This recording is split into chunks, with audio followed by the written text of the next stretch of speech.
اللہ کا فرشتوں کی مجلس میں حضور کی ثنا کرنا یہ درود ہے، حضور کی مدح فرمانا، محبوب کی شانوں کو بیان فرمانا۔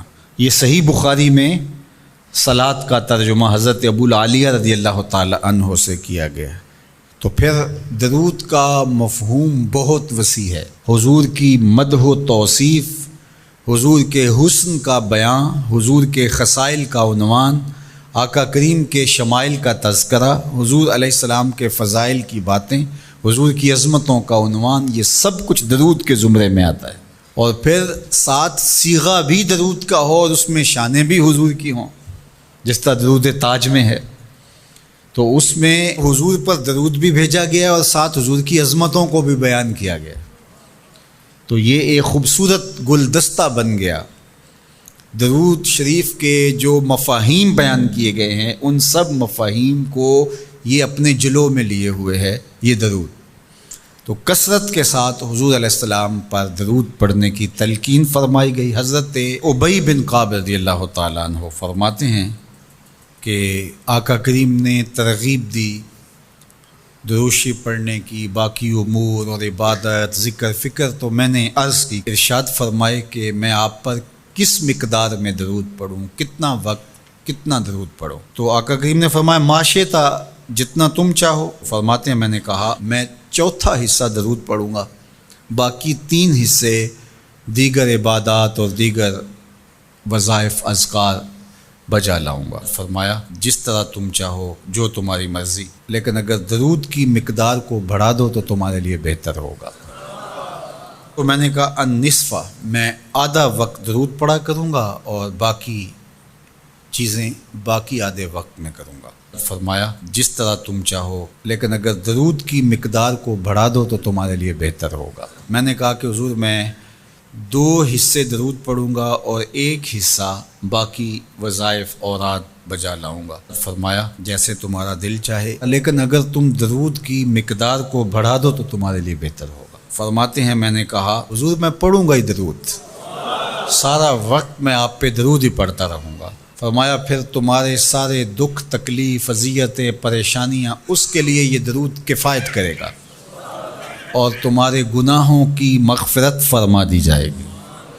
تمہاری پریشانیاں، تمہاری اذیتیں، تمہارے دکھ، دور موجود میں لفظ بولا جاتا ہے ٹینشن، تمہاری ساری ٹینشن، تمہارے سارے معاملات حیات کی بے ترتیبیاں، پریشانیاں، دکھ، اذیتیں، سب کچھ ختم ہو جائے گا۔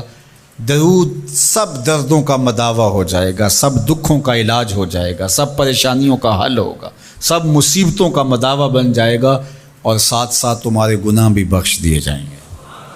تو درود جتنی کثرت کے ساتھ پڑھا جائے اللہ کی اتنی ہی رحمتیں نازل ہوتی ہیں۔ تو باقی وظیفے، باقی اوراد وہ بھی فضل و شرف والے ہیں، لیکن حضور نے فرمایا کہ پھر تمہارے لیے درود ہی کافی ہو جائے گا۔ اللہ اکبر۔ فرمایا جو میرے اوپر 1 مرتبہ درود بھیجتا ہے اللہ اس پر 10 رحمتوں کا نزول فرماتا ہے۔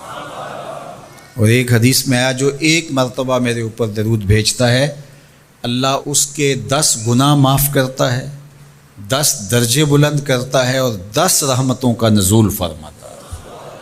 تو درود پڑھا حضور پہ کام اپنا بن رہا ہے۔ تو درود پڑھنے سے انسان کا باطن سنورتا ہے، اندر پاکیزگی نصیب ہوتی ہے، گناہ دھلتے ہیں، عیب دھلتے ہیں، پریشانیاں ختم ہوتی ہیں، مصیبتیں، آلام، مصائب، دکھ، ٹینشن، پریشانی جو کچھ بھی ہے یہ ختم ہوتا ہے، اور درود پرسکون بنا دیتا ہے انسان کو۔ راحت بخش ہے وظیفہ، سرور انگیز ہے یہ وظیفہ، نور بیز ہے یہ وظیفہ، ماحول میں شگفتگی پیدا کر دیتا ہے۔ اگر درود شریف پڑھو گے تو تمہاری بہت ساری پریشانیاں ختم ہو جائیں گی، تمہارے دکھوں کا مداوع ہوگا، تم ریلیکس ہو جاؤ گے درود پڑھنے۔ یہ درود شریف کی برکات ہیں۔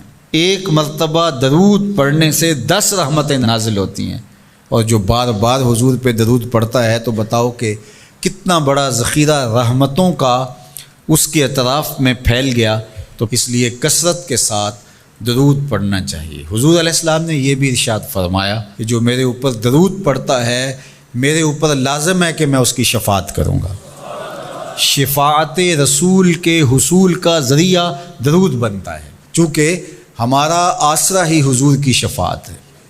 وہ دامن شفاعت کھولیں گے تو ہم گناہ گاروں کا کام بنے گا، اور وہ نصیب کیسے ہوگی حضور علیہ السلام کی شفاعت؟ کثرت درود سے۔ یہ بھی ارشاد فرمایا آقا کریم نے، قیامت کے دن میرے سب سے زیادہ قریب وہ ہوگا جو کثرت کے ساتھ میرے اوپر درود پڑھنے والا ہو۔ تو حضور کی قربت کا ذریعہ بھی درود ہے۔ کون سا مومن ہوگا جس کو حضور کے دیدار کا شوق نہیں ہے؟ کثرت درود کی برکت یہ ہے کہ حضور کا دیدار نصیب ہوتا ہے۔ حضور کا دیدار نصیب ہو جائے تو بتاؤ اور کیا چاہیے۔